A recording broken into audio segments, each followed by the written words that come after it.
Alors, mes chers collègues, bonjour à toutes et tous.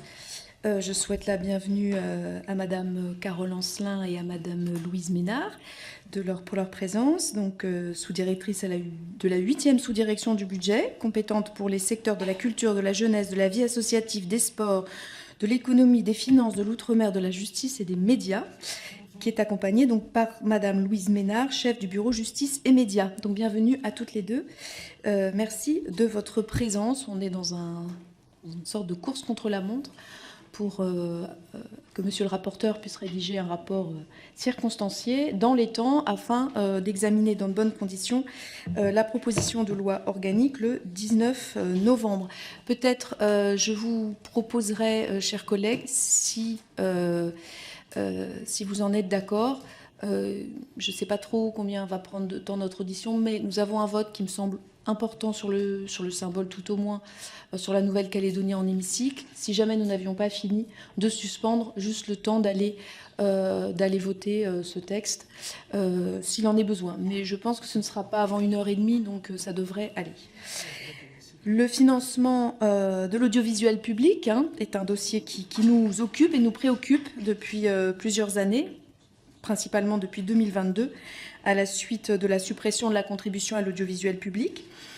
Je dois rappeler qu'une telle suppression décidée dans la précipitation, sans concertation et sans motif, me semble-t-il, ce motif de pouvoir d'achat pouvait être aussi agencé d'une autre manière, a réglé peu de problèmes, mais en revanche généré des difficultés.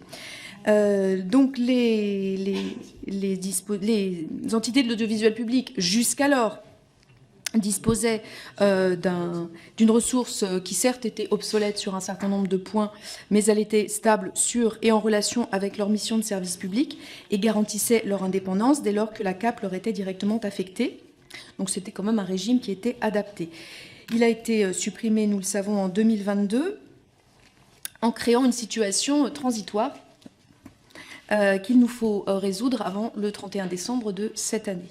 Donc nous voilà réunis à l'occasion de l'examen de la proposition de loi organique portant réforme du financement de l'audiovisuel public pour définir un régime assurant aux entités de l'audiovisuel une ressource stable, sûre et garantissant leur indépendance. La vie parlementaire est parfois pleine de rebondissements, mais on a l'impression parfois de défaire. Enfin, faire et défaire, c'est toujours travailler, comme disaient les anciens. La budgétisation des ressources des entités de l'audiovisuel public avait à l'époque été soumise au Parlement, mais beaucoup d'entre nous s'étaient émus de cette budgétisation simple et nous lui avions préféré l'affectation d'une part de TVA tout en étant pleinement conscients que cette solution ne pourrait perdurer au-delà du 1er janvier 2025 compte tenu de la dernière modification de la LOLF. En effet, celle-ci a encadré plus strictement les possibilités d'affectation d'impositions établies au profit de l'État à des tiers autres que les collectivités territoriales et les organismes de sécurité sociale. Donc, Madame Ancelin et Madame Ménard, votre audition sera pour nous l'occasion de faire un peu, peut-être, d'archéologie organique et budgétaire afin de peser les mérites et les inconvénients de chacune des modalités de financement qui ont pu être récemment envisagées, la budgétisation, qui néanmoins ne satisfait personne au Parlement ni dans les entités de service public de l'audiovisuel, le prélèvement sur recettes, un temps envisagé au moins concernant Arte France. Bon, le Sénat est plutôt revenu là-dessus, mais c'est une question qui reste en suspens. Enfin, l'affectation d'impositions de toute nature. Vous pourrez également faire le point sur les contraintes qui ne sont pas de notre fait, à nous parlementaires, mais qui s'imposent néanmoins à nous. Si nous voulons que cette réforme soit adoptée avant la date fatidique du 31 décembre et qu'elle soit pleinement je dirais, opérationnelle dans le projet de loi de finances 2025. À cela, nous avons besoin de précisions vraiment sur le calendrier que nous devons suivre si nous souhaitons que cette proposition de loi organique s'applique dès le PLF 2025. Donc je vous laisse la parole pour un propos liminaire d'une dizaine de minutes. Ensuite, je donnerai la parole à notre rapporteur, Monsieur Denis Masseglia, qui vous posera, je crois, des questions de manière successive, plutôt que pour que ce soit vraiment des échanges précis, concrets, et qu'on soit vraiment dans l'efficacité. Et puis ensuite, je donnerai la parole aux orateurs des groupes pour poursuivre nos échanges. Mesdames. Madame la Présidente, Monsieur le rapporteur, Mesdames et Messieurs les députés membres de la Commission spéciale, tout d'abord, je tiens à vous remercier d'avoir sollicité auprès de la Direction du budget cette audition pour évoquer la proposition de loi organique qui est soumise à votre examen. Elle nous intéresse tout particulièrement parce qu'elle modifie un des textes qui est fondateur pour notre exercice, qui est la loi organique relative aux lois de finances. Mon propos introductif je vais essayer de rester concise et factuelle sur tout d'abord un premier point sur les raisons pour lesquelles on parle de modification organique aujourd'hui, et puis ensuite le point que vous avez évoqué sur les contraintes compte tenu du contexte de la coordination nécessaire avec le projet de loi de finances. Donc, tout d'abord, le contexte et les raisons pour lesquelles nous en sommes à parler de modification organique. Donc, vous l'aviez évoqué, Madame la Présidente, cette PPLO, elle intervient du fait de l'entrée en vigueur au 1er janvier 2025 de certaines dispositions de la loi organique du 28 décembre 2021 relative à la modernisation de la gestion des finances publiques qui modifie, elle aussi, la LOLF. En particulier, afin de renforcer le consentement à l'impôt, la LO de décembre 2021 a encadré l'affectation d'impositions de toute nature à des tiers en prévoyant, entre autres, que les impositions qui peuvent être affectées soient en lien avec les missions de service public qui leur sont confiées. Compte tenu de la LFR de 2022 qui a supprimé la contribution à l'audiovisuel public pour y substituer une fraction de la TVA dont le montant est fixé à l'euro, on savait très très bien que cette affectation allait être temporaire, car la TEA ne comporte pas de lien avec les missions de service public des sociétés d'audiovisuel public et des entités de l'audiovisuel public. Donc on se retrouve au 1er janvier 2025 avec le mode de financement actuel, une affectation de TVA transitant par un compte de concours financier qui ne peut perdurer à cadre organique constant. Il est donc nécessaire de réfléchir à un nouveau vecteur de financement des organismes de l'audiovisuel public qui doit répondre à un certain nombre de critères et d'objectifs. Le premier, c'est garantir un niveau suffisant de financement, de ressources des sociétés d'audiovisuel public. C'est une condition d'indépendance et c'est reconnu par la jurisprudence du Conseil constitutionnel. Le deuxième point, c'est donner de la visibilité à celles-ci afin d'exercer correctement leur mission. Le troisième point, il fait suite à l'entrée en vigueur de l'European Media Freedom Act, qui impose que les financements des médias publics soient transparents, soutenables et prévisibles. Compte tenu de tout ceci, plusieurs solutions peuvent être envisagées et pour répondre justement à ces différents impératifs. Compte tenu de l'évolution du cadre organique au 1er janvier 2025, la seule option compatible avec le cadre organique en vigueur, c'est celle du financement des sociétés par le biais de crédits budgétaires en provenance donc du budget de l'État. Soit dit en passant, vu que nous représentons la direction du budget, il convient de rappeler que c'est la seule solution qui permet de respecter l'universalité budgétaire à laquelle nous sommes attachés et on comprend très très bien que ce n'est pas la solution qui recueille l'aval des entités concernées et de bon nombre de parlementaires. Mais en raison du calendrier dans lequel on s'inscrit, c'est cette solution qui est retenue au sein du projet de loi de finances parce que c'est la seule qui est compatible avec le cadre organique en vigueur.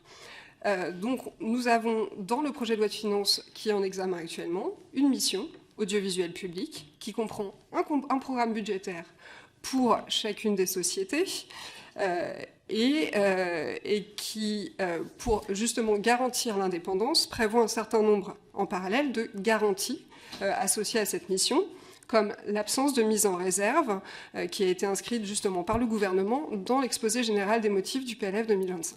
Donc ça, c'est la première solution. Que pouvons-nous faire à cadre organique constant? D'autres options sont possibles et ont été proposées justement par les parlementaires et qui visent à modifier la LOLF.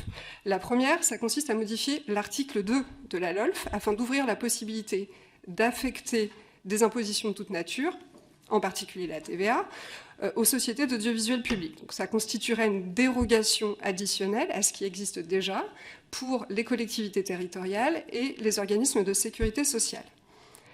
Cette option, ce n'est pas celle qui figure dans le texte qui est soumis à votre examen. Je tiens à le rappeler. Cette option qui propose d'affecter une fraction d'une imposition de toute nature ou une imposition de toute nature dans sa totalité comporte un risque important pour les finances publiques parce qu'elle implique d'affecter également la dynamique de l'impôt.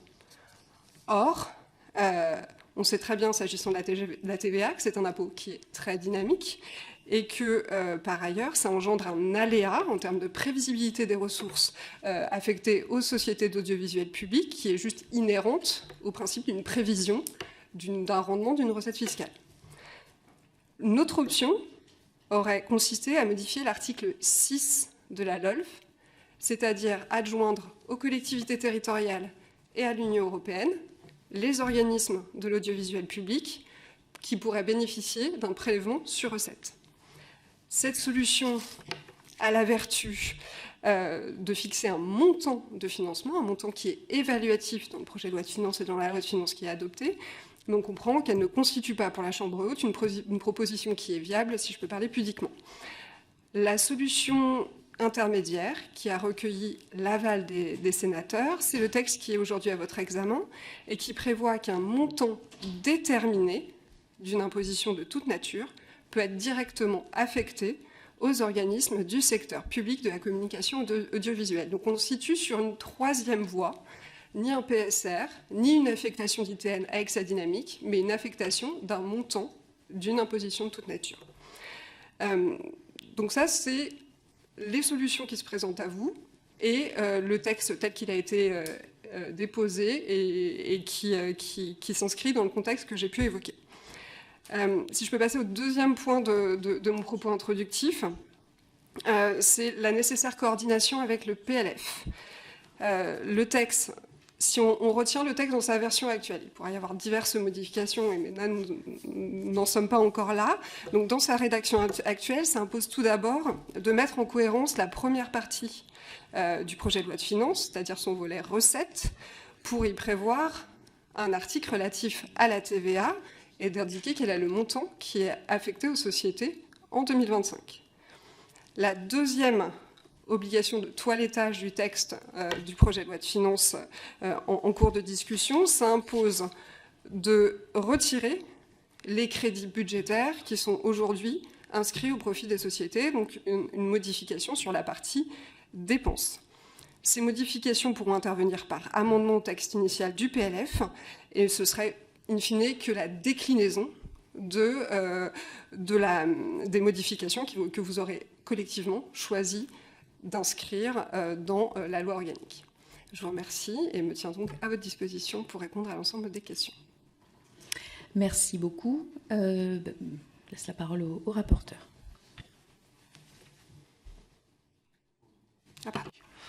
Merci Madame la Présidente.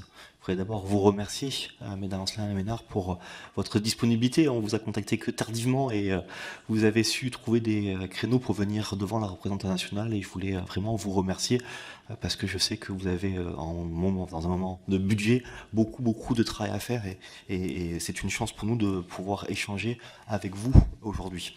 Revenir sur les propos de Madame la Présidente. Oui, en 2022, on a fait un choix.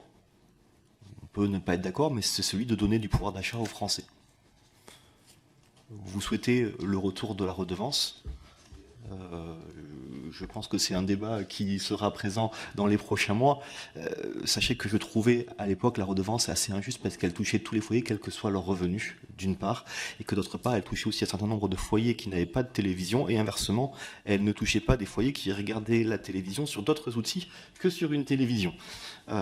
Donc j'ai hâte d'avoir ces débats dans les prochains mois, mais néanmoins, il me semble important de dire que l'objet de notre échange aujourd'hui, c'est de trouver une solution rapide, efficace pour éviter la budgétisation qui aujourd'hui est celle qui, et vous l'avez dit, Madame Ancelin, la seule solution dans le cadre législatif en vigueur. Je vais faire assez rapide parce que j'ai 10 questions à vous poser, donc vraiment je vais vous les poser rapide et je vous propose question-réponse. Ma première question c'est, pouvez-vous nous confirmer qu'une fois que la loi organique portant réforme du financement de l'aide publique promulguée, le gouvernement sollicitera le Parlement la suppression de la mission audiovisuel public et abondera le compte de concours financier avance à l'audiovisuel public des crédits précédemment inscrits dans la mission audiovisuel public? Alors, en fait, au regard du délai d'examen du PLF et de la PPLO-AVP, les amendements devraient être a priori examinés avant la promulgation de la PPLO. Parce qu'en fait, elle doit être obligatoirement soumise au Conseil constitutionnel avant sa promulgation. Donc, si on a envie d'être dans les temps concernant le débat du PLF et les amendements, il faudrait soumettre des amendements en amont. Donc la PPLO, elle doit être examinée en séance le 19, le 20 et le 21 novembre. Donc il peut être envisagé de modifier le PLF, soit en première lecture à l'Assemblée nationale, soit en première lecture au Sénat, sans attendre finalement l'adoption définitive de la PPLO à ce stade. C'est l'analyse que nous avons réalisée, compte tenu de l'intention du gouvernement qui a déjà été exprimée et exprimée de manière favorable au Sénat lors de la discussion de la PPLO. Ça veut dire qu'il y a présagé d'un amendement en première lecture au Sénat. Un amendement en première lecture à l'Assemblée nationale ou au Sénat. D'accord. Je suis désolé, mais la technique nous oblige. Par rapport, justement, vous avez parlé de la date du 19 novembre 2024 en cas d'adoption du PLF à l'Assemblée nationale. Est-ce que vous pouvez nous indiquer la date la plus tardive à laquelle la modification de la LOLF devra être effective pour permettre une modification du PLF visant à affecter un montant déterminé de TVA à l'audiovisuel public en remplacement des crédits actuels prévus au sein de la mission audiovisuel public?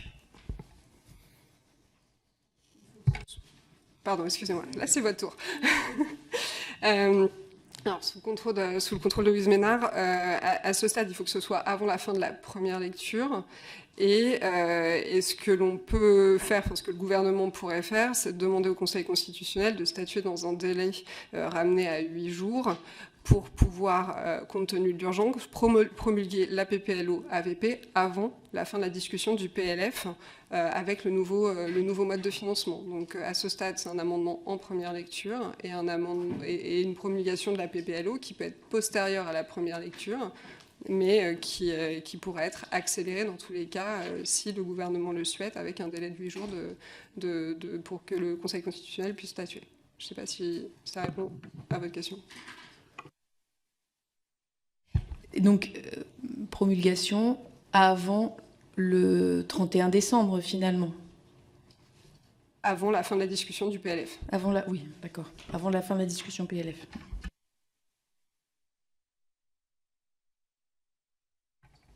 Est-ce que vous pouvez nous indiquer, en cas de rejet le 7 novembre 2024 de la première partie du PLF par l'Assemblée nationale, la date la plus tardive, on continue sur la notion de date, parce que c'est vraiment important pour nous permettre de savoir si il est, comme je le pense, nécessaire de voter en l'état, ou est-ce qu'on a la possibilité d'aller un peu plus loin avec une CMP, et c'est vraiment l'objet en fait de ces premières questions, la date à laquelle la modification de la LOLF devrait être effective pour permettre une modification du PLF visant à affecter un montant déterminé de TVA à l'audiovisuel public. Ça rejoint la réponse que je vous ai formulée auparavant, qui est que la modification doit intervenir avant la fin de la discussion, et à ce stade, on envisage de déposer un amendement en première lecture pour justement anticiper la mise en cohérence avec la PPLO telle qu'elle serait potentiellement adoptée. Je continue dans ma série de questions. Indiquer le nombre d'impositions de toute nature différentes existant dans le PLF et préciser si celles-ci ont un produit supérieur ou égal à 4 milliards d'euros. Alors, on en a plus d'une dizaine. Donc, si vous voulez, je peux vous les citer. La première, c'est la TVA, avec 106 milliards d'euros. Ensuite, vous avez l'impôt sur le revenu, l'impôt sur les sociétés, les retenues à la source et les prélèvements sur les revenus des capitaux mobiliers, le prélèvement sur les bons anonymes, les prélèvements de solidarité, la contribution exceptionnelle sur les bénéfices des grandes entreprises, la CVAE, la TICPE, les DMTG et les autres taxes intérieures, TICFE, TICGN. Donc vous en avez une bonne dizaine dont le rendement est supérieur, le rendement net prévisionnel est supérieur à 4 milliards d'euros en 2025. Merci pour cette réponse exhaustive. Le texte adopté par le Sénat prévoit la possibilité d'affectation du montant déterminé d'une imposition de toute nature aux organismes du secteur public de la communication visuelle. Est-ce que vous pouvez nous confirmer que cette action n'est pas incompatible avec l'éventuelle création ultérieure d'une nouvelle contribution à l'audiovisuel public ? Oui, ce n'est pas incompatible. On peut souligner d'ailleurs que le rétablissement d'une contribution à l'audiovisuel public serait possible à droit organique constant, parce qu'on serait dans le cadre de la modification qui a été introduite, enfin qui entrera en vigueur au 1er janvier 2025 et qui crée le lien entre une ITN et l'objet de la mission de service public de l'entité en question.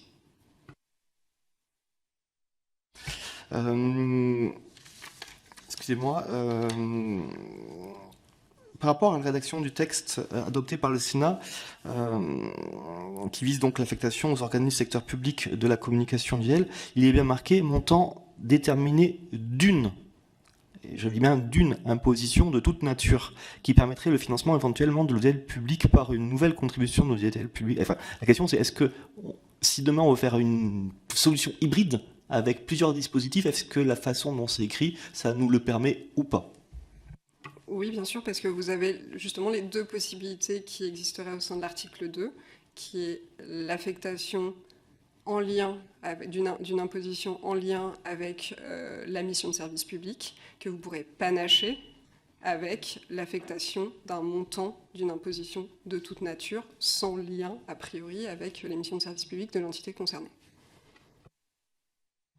Est-ce que vous pouvez préciser les différences entre un financement de public par un prélèvement sur recettes et par un montant de TVA ? Vous avez abordé un peu le propos, enfin le sujet dans vos propos liminaires, mais est-ce que vous pouvez aller un peu plus loin dans votre explication, s'il vous plaît ?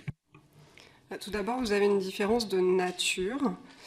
En gros, les impositions de toute nature qui sont affectées à des tiers en vertu de l'article 2 sont affectées généralement en totalité ou en partie à raison d'une fraction qui est fixée en pourcentage.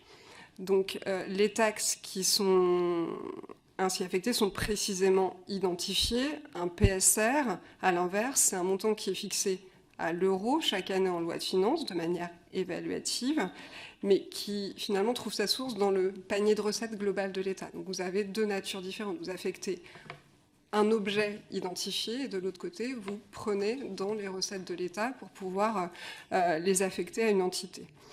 Et les règles sont différentes également. Les PSR sont par nature évaluatifs, donc les montants qui sont inscrits en loi de finances sont indicatifs et non limitatifs, et les niveaux de taxes affectées dépendent en revanche du rendement de la taxe si on part sur une fraction. Et là, en l'occurrence, l'idée, c'est d'affecter un montant déterminé. Est-ce que vous pouvez confirmer l'interprétation de la Cour des comptes selon laquelle la réduction éventuelle en cours d'année du montant d'un PSR nécessite l'intervention d'un projet de loi de finances rectificatif ? Il y a deux cas de figure, en fait. Il y a les PSR dont le rendement est difficilement estimable en cours d'année. C'est le cas du fonds de compensation de la TVA, ça peut être aussi le cas du PSRUE qui dépend de règles externes. Et donc le rendement à LFI ne peut être qu'estimatif. Si par exemple le FCTVA est en fin d'année d'un montant inférieur à ce qui a été prévu en LFI, le montant est simplement constaté par le Parlement et en loi de finances rectificative ou en loi de finances de fin de gestion.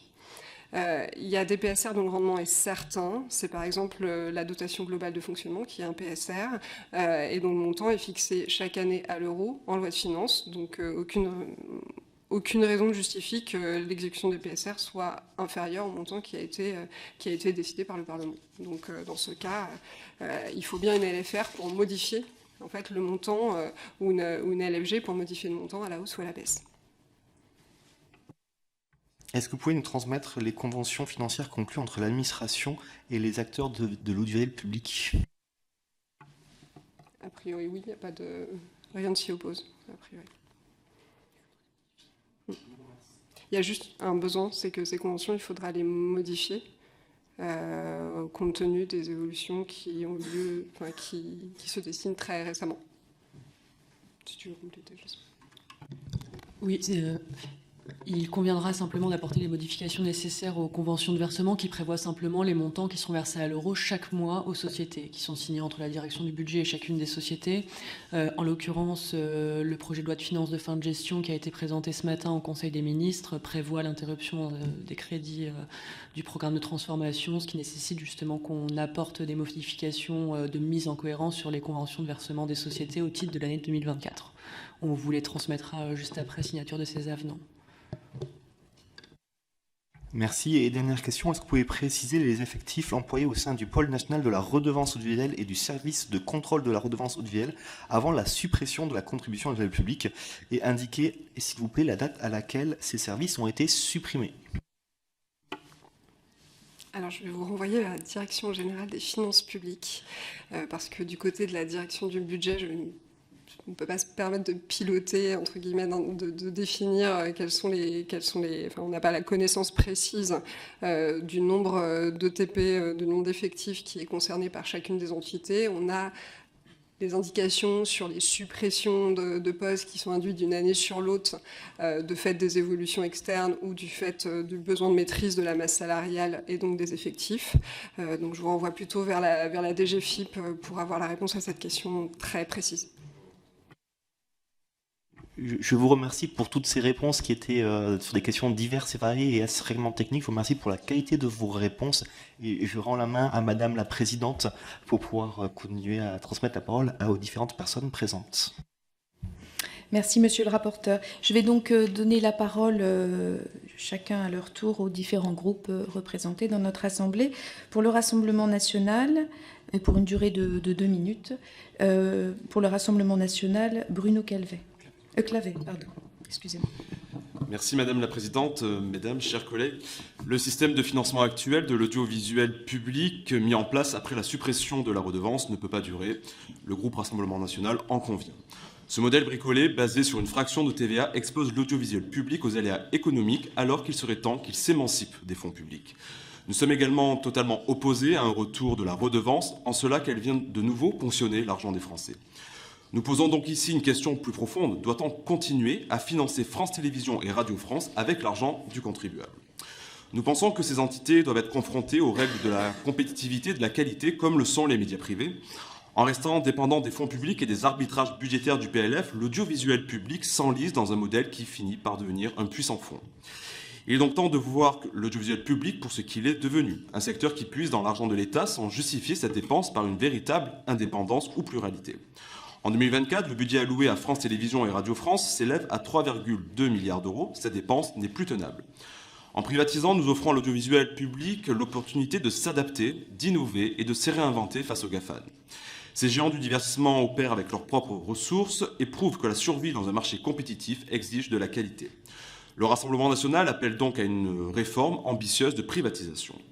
Cependant, nous tenons à ce que certains piliers, comme l'INA, France Médias Monde, demeurent dans le giron public en raison de leur rôle dans la préservation de notre patrimoine et dans le rayonnement international de la France.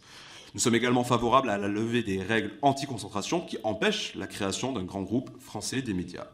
Voilà l'ambition et je crois que cette commission doit d'ailleurs l'aborder pleinement. Je vous remercie. Merci. Pour Ensemble pour la République, Madame Calvez.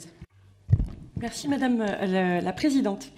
Mesdames, vous avez rappelé que pour respecter le cadre organique en vigueur, nous avions dans le PLF 2025 une solution retenue qui est celle de la budgétisation. Néanmoins, et vous les avez rappelé, les conditions d'indépendance des médias publics relevées aussi bien par la Constitution que plus récemment par des textes européens, s'attachent à un multiple critères. Il y en a des communs, il y en a des plus différents, la suffisance des montants, la visibilité, et puis le MFA a précisé la transparence, la soutenabilité et la prévisibilité. Alors, dans les différentes solutions qui sont aujourd'hui à l'œuvre, il y a une différence symbolique et une différence concrète. Je voulais que vous reveniez préciser ce qu'il existe sur ces deux niveaux, entre le symbole et les faits concrets, entre la solution retenue par le Sénat et le prélèvement sur recettes, mais aussi de revenir sur les différences qu'il existe, aussi bien symboliques que concrètes, entre la solution du Sénat, qui affecte un montant d'un impôt à l'audiovisuel public, et la budgétisation. Et ce, au regard aussi bien des critères d'indépendance qu'au regard des possibles révisions annuelles ou infra-annuelles à la base des financements. Le choix de pérenniser l'affectation du montant d'un impôt semble trouver sa voie et semble pouvoir répondre aujourd'hui à l'urgence de pouvoir le sanctuariser.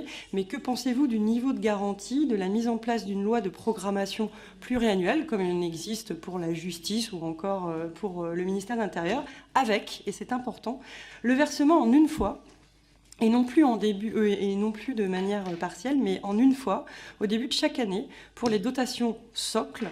Je mets de côté les crédits de transformation qui sont conditionnés, mais pour les dotations socles, un versement en une fois, est-ce que on éviterait toute régulation infra-annuelle? Je vous remercie. Merci pour la LFI-NFP, Monsieur Saint-Toul. Merci Madame la Présidente. Merci de vos interventions et de vos propos qui étaient extrêmement techniques et quelque peu arides. Et il me semble que notre rôle, c'est aussi d'introduire un peu de politique et un propos peut-être plus lisible pour nos concitoyens. Je me permets donc de résumer. Nous sommes dans une situation où nous avons été mis au pied du mur par la suppression de la redevance et on nous prie d'acter un choix moins pire pour éviter la budgétisation des ressources de l'audiovisuel public afin d'en garantir l'indépendance. Pour ce faire, nous sommes tenus de respecter un calendrier que nous n'avons pas choisi. Et j'entends le rapporteur suggérer que, après avoir accepté de se résoudre à voter la modification de la LOLF, dans ces termes, il nous sera loisible éventuellement de rétablir une redevance, si nous le voulons, ou voire de procéder, comme l'a indiqué Madame Calvez à l'instant, d'une autre façon, par des lois de programmation, etc., etc.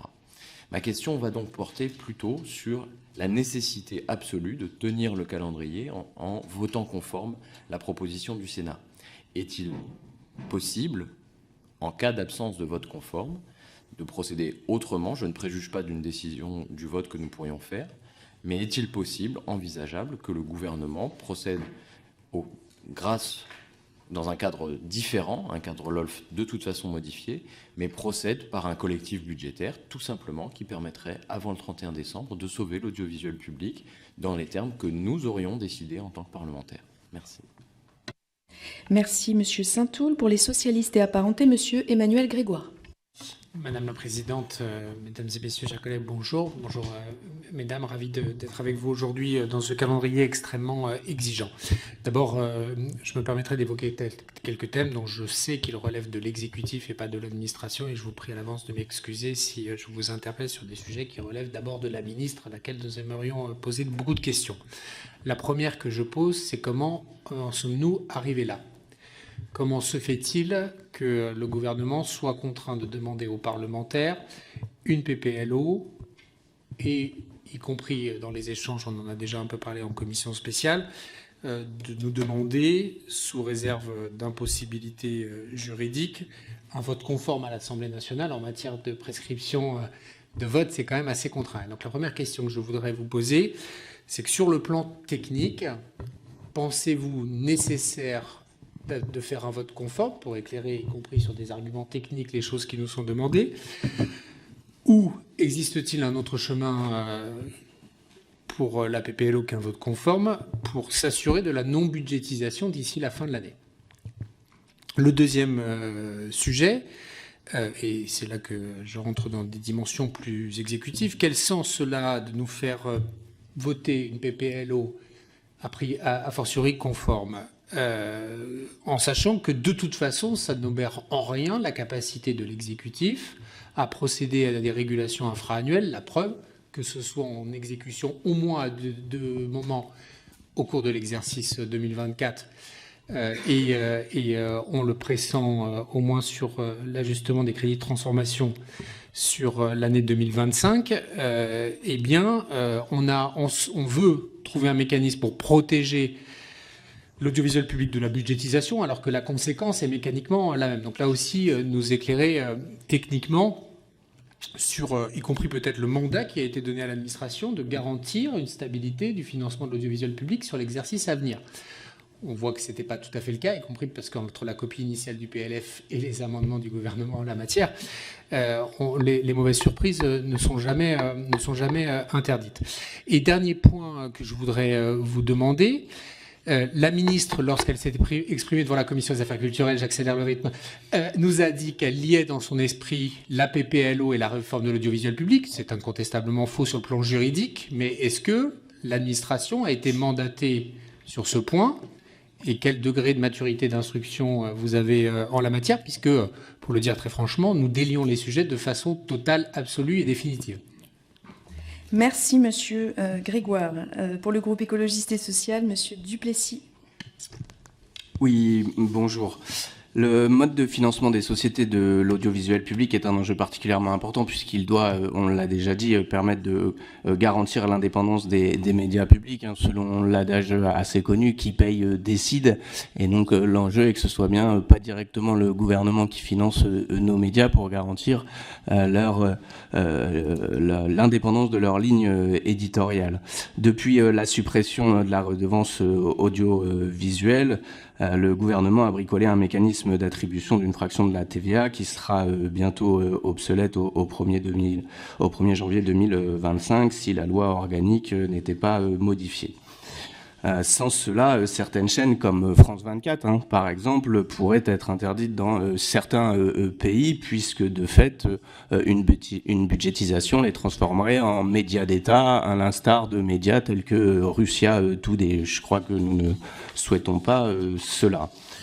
Ainsi, mes questions seront assez précises et renvoient en fait finalement au questionnement du reste de la représentation nationale. Quels sont nos délais réels pour adopter une loi organique ? Monsieur le rapporteur nous l'annonçait dès hier que selon lui, il nous fallait nécessairement adopter la version du Sénat telle quelle, sans proposition d'amendement. Est-ce effectivement le cas ? Les délais qui nous restent sont-ils nécessairement incompatibles avec l'organisation d'une navette parlementaire classique ? Si oui, existe-t-il des procédures ad hoc ou autres qui nous permettraient de contourner ces délais et de nous offrir du temps sans pour autant remettre en cause, même temporairement, l'indépendance de nos médias public. Et seconde question, mais il me semble que vous y avez répondu suite aux questions de monsieur le rapporteur, est-ce que la formulation actuelle de l'article 1 de la loi organique proposée par le Sénat nous permettrait à l'avenir de créer une nouvelle taxe dont l'assiette, le taux et les conditions d'application, là je partage avec monsieur le rapporteur, seraient à définir et à améliorer par rapport à ce qui existait précédemment. Enfin voilà, j'espère avoir été assez clair et merci pour vos réponses. Merci monsieur Duplessis. Pour le groupe Horizon et Indépendant, madame Isabelle Roche. Merci madame la présidente, monsieur le rapporteur, mesdames. Moi, je vais d'abord faire un détour par le droit et l'Europe, notamment la Charte des droits fondamentaux de l'Union européenne et la Convention européenne des droits de l'homme qui protègent l'indépendance, y compris financière, des services publics audiovisuels. Le traité sur le fonctionnement de l'Union précise que la radiodiffusion de services publics dans les États membres est directement liée aux besoins démocratiques, sociaux et culturels de chaque société, ainsi qu'à la nécessité de préserver le pluralisme dans les médias. Et le nouveau règlement européen sur la liberté des médias prévoit que les États membres veillent à ce que les fournisseurs de médias de services publics disposent de ressources financières suffisantes, durables et prévisibles, correspondant à l'exercice de leur mission de service public et leur permettant de se développer. Donc, le préambule de ce règlement précise que le financement public devrait être déterminé et alloué de préférence sur une base pluriannuelle afin d'éviter les risques d'influence indue liés à des négociations budgétaires annuelles. La budgétisation par défaut au sein du projet de loi de finances 2025, dans l'attente de l'examen de cette proposition de loi organique, nous l'a singulièrement montré. Et enfin, au titre de notre Constitution, il nous est possible de modifier le financement de l'audiovisuel public qu'à la condition de permettre aux sociétés concernées d'exercer les missions de service public qui leur sont confiées. Et vous nous l'avez réexprimé dans vos propos liminaires. Et en effet, ces détours juridiques importants me conduisent à vous interroger donc sur plusieurs aspects de la proposition de loi organique, notamment la première qui concerne la prévisibilité des recettes. En effet, l'affectation d'un montant de TVA ne prémunit pas les sociétés d'un risque de régulation infra-annuelle Et comme ce semble être le cas au cours de cet exercice sur les crédits de transformation ouverts en faveur de France Télévisions, donc comment, à votre avis, mieux concilier la liberté du législateur et les garanties données aux bénéficiaires des recettes, à la fois de prévisibilité et de capacité de transformation? Et ma deuxième question, ça concerne la pluriannualité, tout simplement, et la pérennité. Comment mieux concilier les trajectoires budgétaires identifiées dans les contrats d'objectifs et de moyens, donc qui ne sont pas contraignantes, avec les exigences de performance et d'engagement sur les moyens et long terme qui caractérisent le paysage audiovisuel aujourd'hui?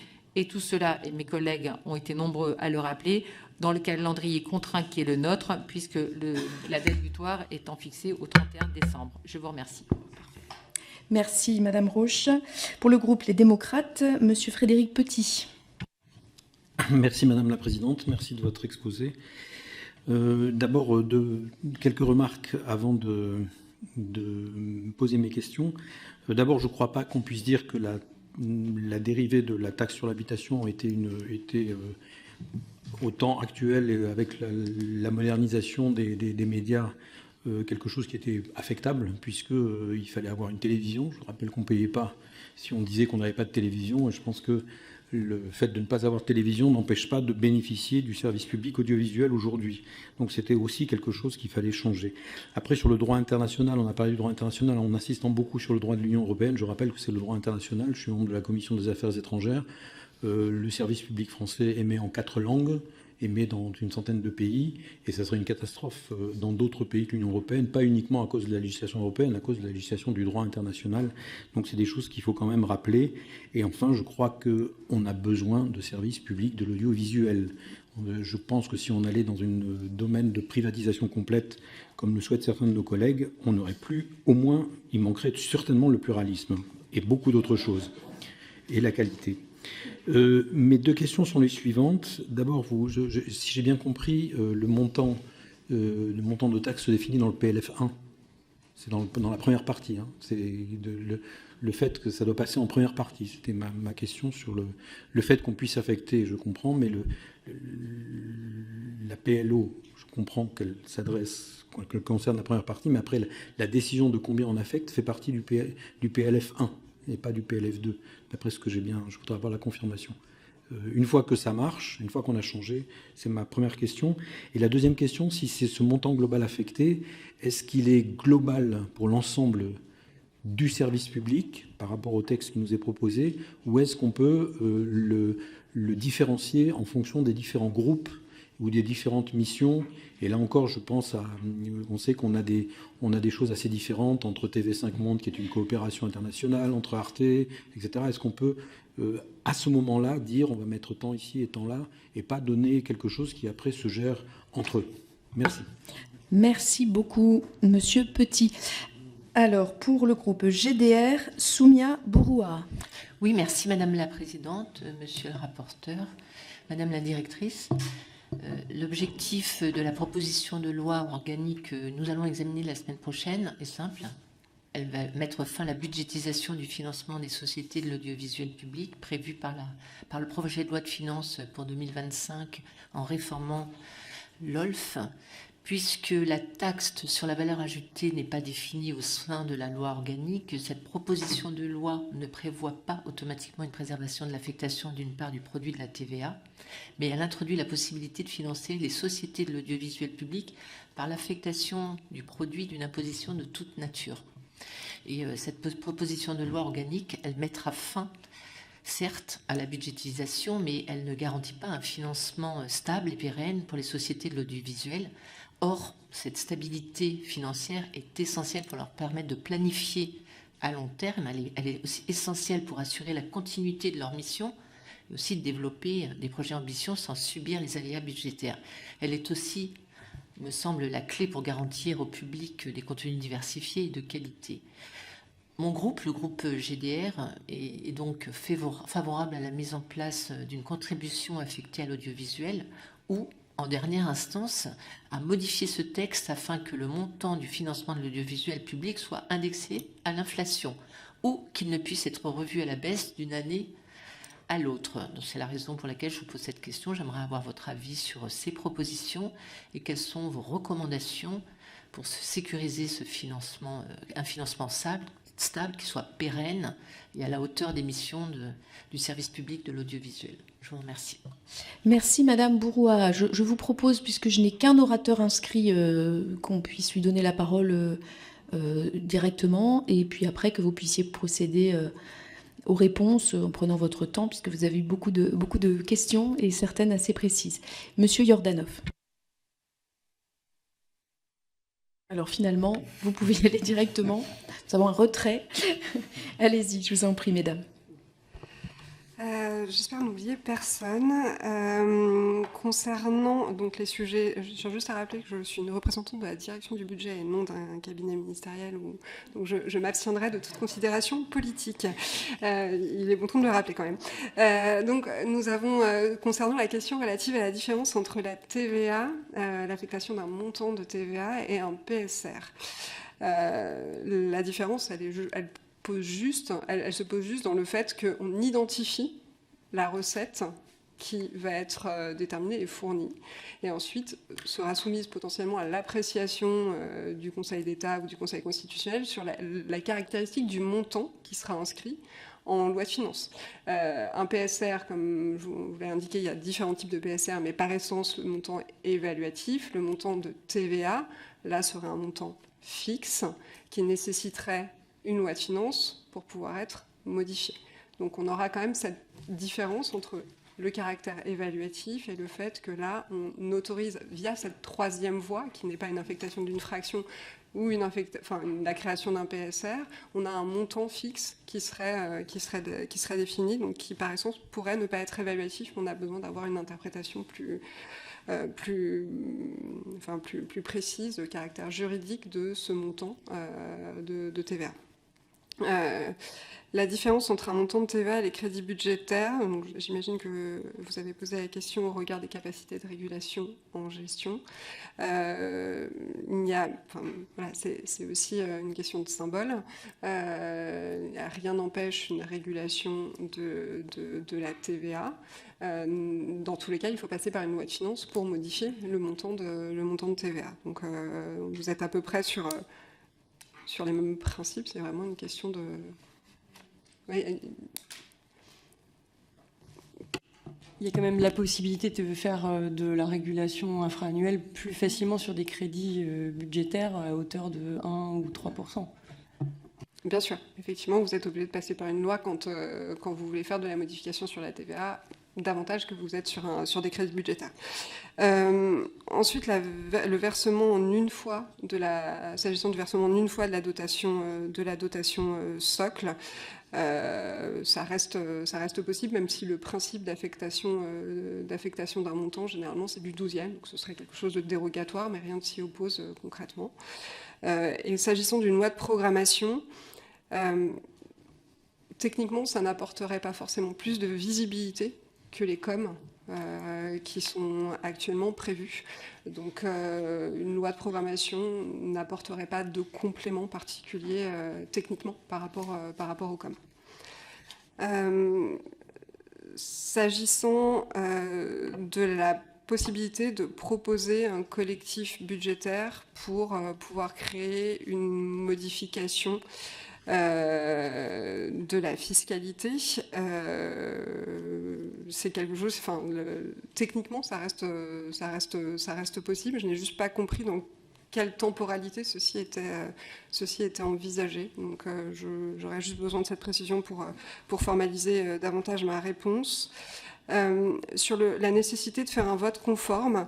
Je ne peux que vous rappeler ce que j'ai indiqué à monsieur le rapporteur précédemment, c'est que je ne peux pas me prononcer sur le calendrier et sur la capacité de pouvoir faire la navette s'il n'y a pas de vote conforme. Néanmoins, si on veut que techniquement, lors du nouvel exercice 2025, on soit en capacité d'avoir autre chose que des crédits budgétaires, il faut que la PPLO soit promulguée avant la fin de la discussion du PLF. Donc après, sur le calendrier, je ne pourrais pas me prononcer, je n'ai pas l'expertise à ce stade sur ce qui est possible de faire compte tenu du temps qui reste, mais on est juste contraint par ce simple principe de promulgation avant la fin de la discussion du PLF. S'agissant de la régulation en cours d'année, je renvoie à la précédente... à la précédente réponse que j'ai pu formuler. Dans tous les cas, si on a une affectation d'un montant de TVA, il est nécessaire de repasser par la loi pour pouvoir le modifier. Et donc, cette régulation, elle se fait avec l'aval derrière des parlementaires. Donc, ce n'est pas une régulation infra-annuelle qui est décidée par les services. Le lien entre la PPLO et la réforme de la gouvernance... sur ce point-là, il n'y a pas de lien particulier entre l'évolution de la gouvernance des sociétés d'audiovisuel public et la PPLO. C'est une problématique concrète qui est l'incapacité de continuer avec le système qui a été défini dès sa création en 2022 comme transitoire, parce qu'il était postérieur à la réforme de la LOLF de décembre 2021. Donc on le savait pertinemment. Là, on se trouve juste dans une situation où le 1er janvier 2025 est très proche et nécessite de faire les modifications, mais ça n'a pas de lien avec la réforme de la gouvernance. Sur les délais pour adopter la LO, je vous ai répondu. Sur la création d'une nouvelle taxe, pour le coup, ce n'est pas le travail de l'administration, donc je vous en laisserai mettre. S'agissant de la prévisibilité des recettes, la prévisibilité du recette de manière infra-annuelle, la proposition de loi organique qui vous est proposée vous propose de fixer un montant. Donc vous avez une prévisibilité qui est native dans la déclinaison en texte de loi de finances. S'agissant de la prévisibilité pluriannuelle, c'est le rôle des coms. Et puis, mais il ne saurait s'y substituer le principe d'annualité budgétaire. Donc, on est sur cette prévisibilité inscrite au sein de contrats versus l'annualité qui est inscrite au sein d'une loi de finances. S'agissant du positionnement, de la déclinaison, du besoin de coordination avec le PLF de la modification organique qui est proposée. Comme évoqué dans mon propos introductif, vous aurez deux modifications à opérer. La première sur la partie recettes, qui a trait à la création d'un article qui définit le montant de TVA. Et là, compte tenu de la situation transitoire dans laquelle nous sommes, qui est qu'on a créé une mission audiovisuelle publique, cela nécessite de nettoyer, de toiletter la partie dépenses et de supprimer cette mission audiovisuelle publique. S'agissant de la partition du montant, il est de bon ton de prévoir un montant global décliné ensuite par entité de l'audiovisuel public. On peut envisager cela, par exemple, au sein du tableau qui est relatif aux taxes affectées, qui est après l'article 33, et qui pourrait prévoir un montant par entité, par exemple. Et s'agissant de la garantie des moyens pluriannuels et le fait d'indexer les montants des ressources dont bénéficient les sociétés d'audiovisuel public à l'inflation, ou la stabilité par rapport aux précédentes exécutions financières, le Conseil constitutionnel prévoit un élément précis qui garantit l'indépendance, c'est que les ressources soient suffisantes. Donc la suffisance des moyens, c'est le seul élément dont nous disposons pour évaluer le bien fondé d'un montant qui serait prévu. Et ensuite, le principe est de renvoyer à des contrats d'objectifs et de moyens avec les sociétés d'audiovisuel public et de répondre par ailleurs, et c'est mon rôle, à la contrainte de la maîtrise des finances publiques, donc affecter une augmentation directe à l'inflation pourrait être, en fonction de la conjoncture, contre-productif par rapport à l'objectif de maîtrise des dépenses publiques. J'espère avoir répondu à l'ensemble des questions. Je vous remercie pour vos réponses. J'ajouterai deux questions, en plus de celles de mes collègues, et après votre intervention, nous pourrons conclure. La première question, c'est plutôt une remarque d'ailleurs.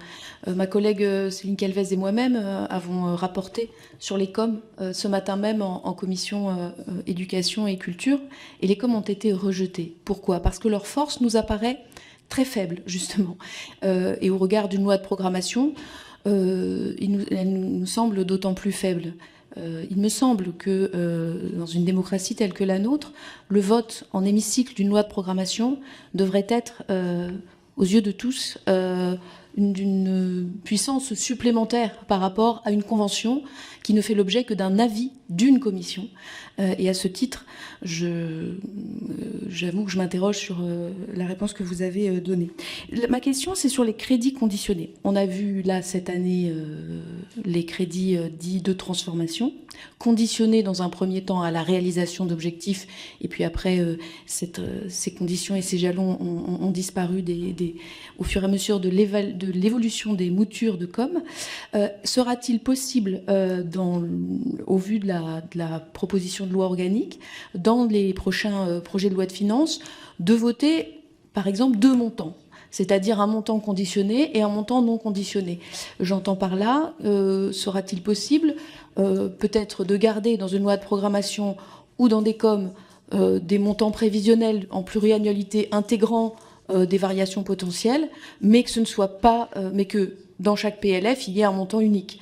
Voilà. Est-ce qu'il y aura un montant unique ou est-ce qu'il y aura possibilité d'avoir un montant socle et un montant conditionné? Ou est-ce que ce ne sera pas possible? Alors, s'agissant de l'examen des coms et de la prééminence que pourrait avoir une loi de programmation, je m'exprimais sur le fondement technique, c'est-à-dire que les coms, quand on examine les dotations qui sont octroyées aux sociétés d'audiovisuel public, ça reste un point de référence, comme serait une loi de programmation qui est comme point de référence aussi lors des négociations annuelles sur les crédits qui seraient proposés au sein du PLF. Mais je conçois bien qu'une loi de programmation votée a une force beaucoup plus importante, mais sur le point de vue technique, ça resterait un point de repère. Un com reste un point de repère, une loi de programmation serait un point de repère. Et puis la ministre de la Culture, il me semble, a eu l'occasion d'évoquer le sujet au Sénat en disant que ça n'apporterait pas forcément plus de visibilité que les coms. S'agissant des crédits de transformation, la modification organique qui est prévue, il me semble, ne s'opposerait pas à ce qu'il y ait, comme aujourd'hui finalement, des montants par société et un montant scindé qui serait un montant dédié à des crédits de transformation. Donc techniquement, après, il faudra examiner le sujet juridique plus fin, mais il me semble que rien ne s'oppose à ce que vous ayez une affectation de TVA par entité d'audiovisuel public et une enveloppe supplémentaire, comme c'est le cas dans le CCF actuel, mais ça reste à préciser, mais il me semble que rien ne s'y oppose à ce stade. Très bien, je vous remercie. S'il y a d'autres questions de mes collègues, non, je crois que nous avons fait le tour en vous remerciant donc de votre disponibilité dans ce délai si contraint et en souhaitant une bonne fin d'après-midi. Et mes collègues, nous nous retrouvons demain à 10h pour l'audition des dirigeants des entités de l'audiovisuel public. Et par ailleurs, je vous informe qu'en supplément du programme d'audition très resserré que nous avions évoqué hier, nous organisons une table ronde avec les représentants des organisations syndicales des entités de l'audiovisuel public jeudi à 15h. Son format sera par nature extrêmement simplifié, puisque il est d'usage que les organisations syndicales soient reçues société par société. Là, nous n'en aurons pas le temps. Donc, nous essayons de trouver des modalités qui leur permettent de s'exprimer tout en ayant un temps limité qui est le nôtre. Voilà. Je vous remercie et vous dis à demain matin, 10h, dans cette salle. Dans cette salle.